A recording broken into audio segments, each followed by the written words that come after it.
The following is a Comfortably Zoned Radio Network production. We are back. Insight Pitch with Skip Lockwood. I'm Ralph Tycho of the Comfortably Zoned Radio Network, and I have the privilege to talk to Skip on a weekly basis, and he's here today. Skip Lockwood, how are you? Happy Friday. How are you, Ralph? I haven't talked to you in a week. Doing well?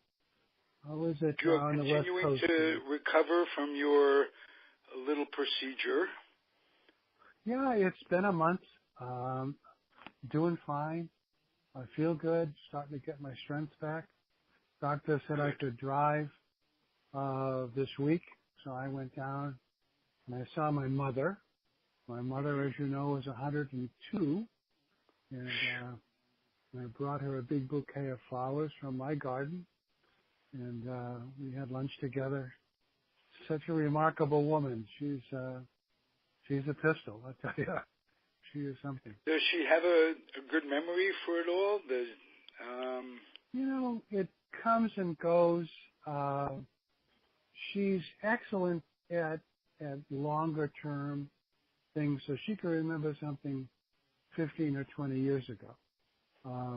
She doesn't remember what she had for lunch, but she'll pick up on something that you say, and she'll tell you all about it. She'll tell you where it was and who was there. She'll tell you what you said in a conversation with her that may have happened, 12, 13 years ago. She's quite remarkable. She's doing well, very healthy, and loves it where she is, which is great for me. What type of situation, living-wise, is she in, and why is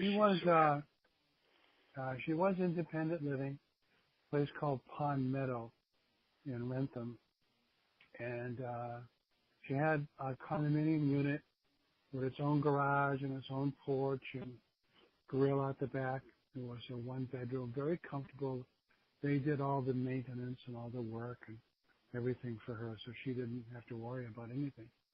And then there's, if a person gets old enough, not feeling well enough to do the cooking or to accurately take their meds, there's an assisted living in the same unit as a different building. It would look like a bed and breakfast if you walked in the front door. Big, spacious, open dining rooms, tablecloth on the tables where they eat. Really beautiful. So she went in there about 6 months ago. She seems to be doing great. She's got an L-shaped room, and there's plenty of room for her sitting area and the bed and everything. She's got all the pictures up. Her pride and joy is a picture that David Ortiz signed for her 2 years ago when she had her 100th birthday. I was in Fenway signing autographs, and I took a picture of David in his swinging, hitting a home run. And I asked him if he would sign it to my mother, happy 100th birthday. And he did. And nice. we had it framed up, and it has a place of honor in her little apartment. And she cherishes that. Have you sent her a picture that Kathleen posted on Facebook of you and your grandson? That is a terrific picture, and I took the liberty of copying it and putting it on the Comfortably Zoned page on Facebook, and I'm going to put it on the page on the website, on your page on the website as well. Classic picture. He has more pictures of the kids. We have two grandsons and a granddaughter that live up here with us, and I have a granddaughter in Florida. We went to the ball game last night, and I took the 6-year-old with me and my son, who's 38. And so we went down and had the game, and he ate. That's a good number, by the way. Well, it's a good number. I like that number. He has it tattooed and a prominent section of his elbow. So it's quite something. Okay. He had a blast. Did he pitch? Did he play ball? My son is very good with his feet. So he was a good skier and a snowboarder. He still surfs and still does a lot with skateboards and stuff like that. Good soccer player when he played in high school. He never really got interested so much in baseball. He was on the small side, so the kids got bigger and bigger, and he didn't shave yet, and so he was. But he's a sweet boy, very good guitar player, and a surfer. We live on the ocean, as you know. He surfs almost every day, not every day, but almost every day, winter and summer. Just loves that. Fisherman. He's going to Indonesia for a surfing trip coming up in a couple of months. Which, wow. I don't even know where that is. I don't even know where that is. So, far, far away. It sounds like a long way away. Good. Hey, Skip, let me talk to you a little bit about your California, and I think it was called California, not L.A. Angel days. How did it come to be that you went from Milwaukee to Los Angeles? It was an unusual event. Dick Williams was the manager of California at the time. I had played in Milwaukee and had played pretty well, and I didn't have a long-term contract. Everybody had a one-year contract, and I got traded to the Angels in the middle of the winter. And I was thrilled to go to California, Anaheim. It's a beautiful, beautiful spot. And I was, when you get traded, somebody doesn't want you, but also somebody does want you. So I always took it as a glass half full. And I wanted to go out there. It was a beautiful spot. Nolan Ryan was out there, and Singer, and Frankie Robinson was there, and Frank Tanana. Bobby Valentine joined the team halfway through the year. Now, Valentine was a manager of the Mets down the road, too. Yes, he was. Did you see any managerial tendencies or skills or leadership skills in him or Frank Robinson? I bet you did with him because he had already managed in Cleveland. What were those two guys like? Well, Bobby Valentine is a good friend. We played together. I know him well. Of course, we were when he came to Boston. I was thrilled. He is an exceptional person. I think we've talked about Bobby before. He came back from a terrible injury that he suffered playing one day in left field for the Dodgers, and came back probably too early, determined to regain his career. Broken leg still very much evident. Hadn't healed properly because he came back and ran on it too soon. It was still misaligned, if I can use that. There was a knot, like a baseball-sized knot on his shin.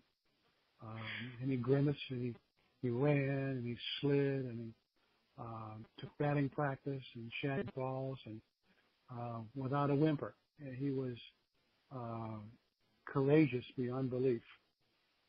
Tried to play, couldn't play up to expectations, and then did some wandering, trying to recapture his career. I didn't see that he was going to be a manager. Bobby was very much of an in-your-face kind of guy. He was a friend, but he would let you know if something happened that he didn't like. He would speak his mind, And I really liked him for that. He was a genuine, down-to-earth kind of guy with mince no words with you or anybody else. He came to the Mets for a short period of time, and I got to see him again before my career ended. He managed in Japan, I believe, for a while. Had pretty good success over there. I didn't see him as the manager of the Red Sox at the time, just because there was so much fragility in the egos that the guys have when you sign for hundreds of millions of dollars. It's hard to get guys to sing the song that you want them to sing. And he had trouble with some of the guys on the team. And I think his character being, an in-your-face, kind of guy, it just didn't quite fit in to what they needed here. Bobby lived in the city, actually rode his bicycle to the ballpark every day. Really? Oh, yeah. Wow. Very interesting. Bobby is still, he lives in Stamford, Connecticut, I think, or at least spent some time there. Has a restaurant down there. I always thought he was one of the more interesting players I've ever met, just because of the toughness of and the attitude that he had about everything. It was just, he looked at everything as a problem to overcome, and never complained, and never ever would show any weakness of any kind. He was a role model. I'm not sure he was a manager. Frank Robinson, on the other hand, I thought was a dignified, elegant, soulful. I knew him as a teammate for that 1 year out there, and I thought he was managerial potential long overdue. He was a manager even though he was still playing. His support and help in the dugout and especially in the clubhouse, his leadership was unparalleled. I never saw, a guy, you try to copy the way he dealt with just little things, how to deal with the press, how to deal with a loss. Because we didn't have a great team, we had a lot of losses, but the way he would deal with it and not showing a temper and coming in early. And this guy was at the end of his career when I played with him, but still took a lot of batting practice and hustled and did his running. And he was just a guy that had led so much by example. And I think that's the only way to lead. I think everything else is popped up. And, the idea of creating a team captain was just silly. Frank Robinson was a team captain. It wasn't that Nolan Ryan didn't want to be captain or anything else. It was understood that Frank Robinson was the team captain. No matter who you were. No matter who you were. 24 other players, but they weren't the captain of that team, for sure. Right. What was it like to play for Dick Williams? Was he a straightforward guy? I didn't like Dick as a manager because he didn't play me. And I was working hard to be ready. I'll confess to you that I wasn't exactly on top of my game. I don't know exactly what the problem was. I was a starting pitcher with Milwaukee, and I wasn't when I got to California. And I think I lost a job in spring training at some point in time. And I was never able to get back into the feel of a starting rotation. So I pitched out of the bullpen. And I was a mop-up guy. I came in garbage innings and pitched with, games when you were losing by a lot. I never really got motivated. Not that he had to motivate me, I had to motivate myself. But it was just a team that I didn't feel like I was part of. And as my wife says, there was a year where there was no green bananas.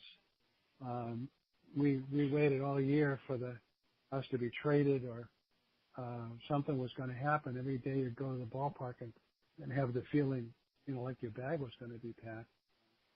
Right. I didn't play very much, and when I played, I didn't pitch specifically well. It did customize you to the bullpen, though, and I'm sure there were things you learned that helped later on when you became a Met. I learned a lot from watching Nolan Ryan pitch, and Frankie Tanana was even though he was a left-handed curveball pitcher, the way he worked the plate and the way he worked batters and showing them a fastball and getting them out with his breaking ball. I learned a lot from that. The team didn't seem to come together for me. California, the Anaheim, as you know, can be a very exclusive club to belong to, and I don't think the wives, sat with the wives the way they did in New York and in other places. I certainly didn't feel like I had a running mate or something like that where I could go after the game. My wife didn't like it. It was too liberal for her. It was sunny every single day, and she wanted it to rain occasionally. And I wasn't playing very good. So you missed the four seasons when you lived in California. Yeah, it was. The main thing you weren't playing. Yeah, and I wasn't playing. Yeah, I actually asked if I could go home early. I wanted to finish. I had been accepted to a college in Boston called Emerson College, and I wanted to get back. It looked like it was going to be the end of my career. I wanted to get back and finish my degree.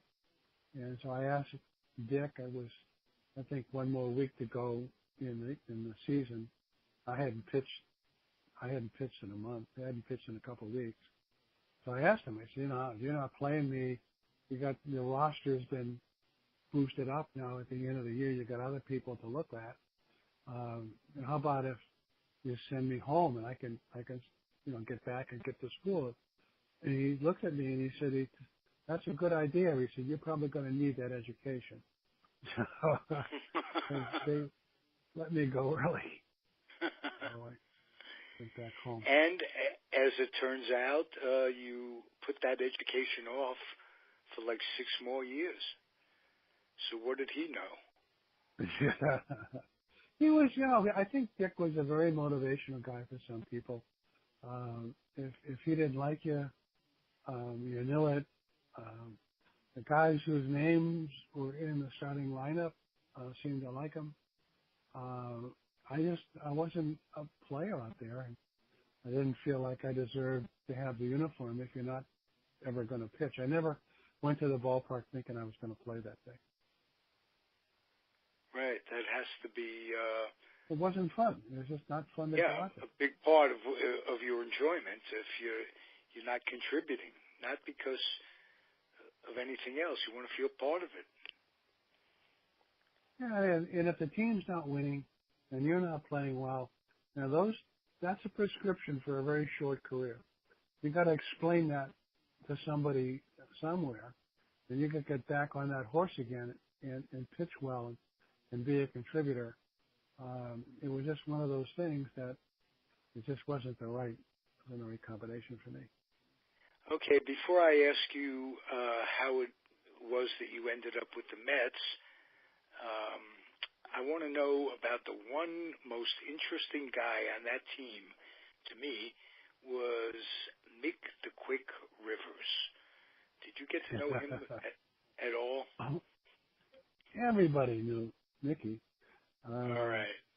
Everybody knew Mickey. He was, how do you explain Mickey? Mickey was a personality inside of a personality. He was a spark plug, He had he would gamble a little bit on the plane and gamble a little bit in the clubhouse. I don't know where else he might have done that, but he was always betting on things, he was a good player. He had a quick bat. He was fast to the bases.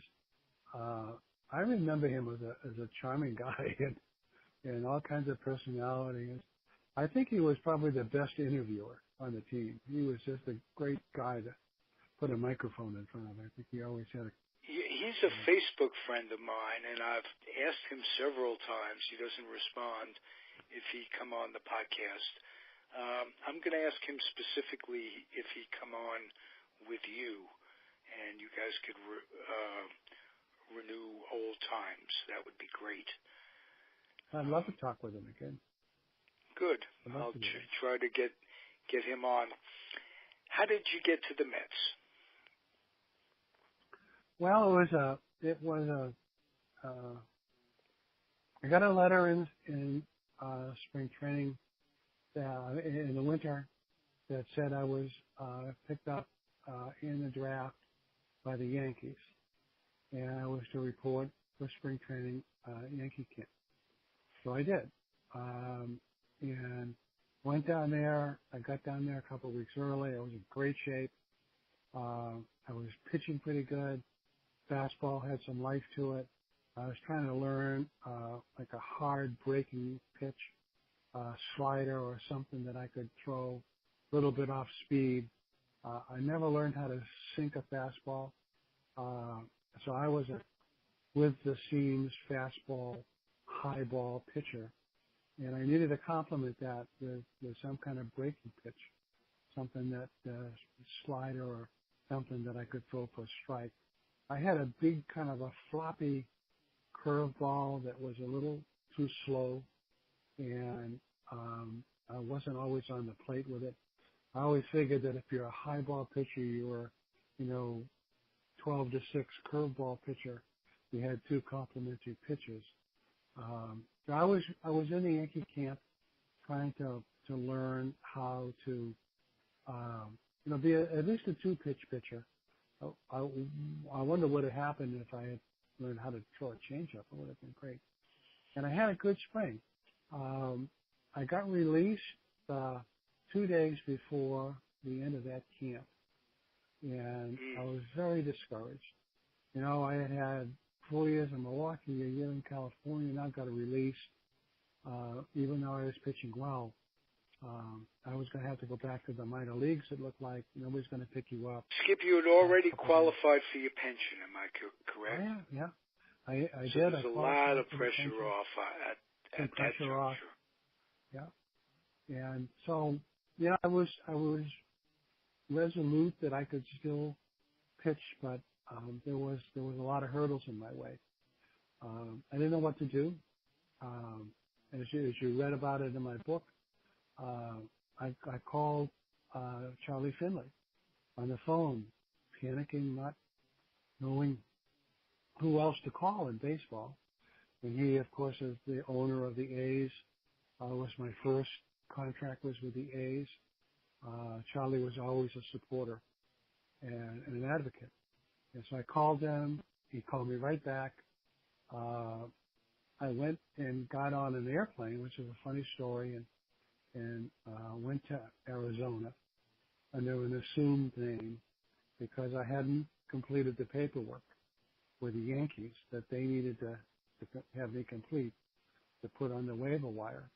So Charlie sent me out there in disguise, really, and he actually made some money off me because they had to pay Charlie, or he got me for a couple of bucks where he would have had to pay $25,000 off the waiver wire or something.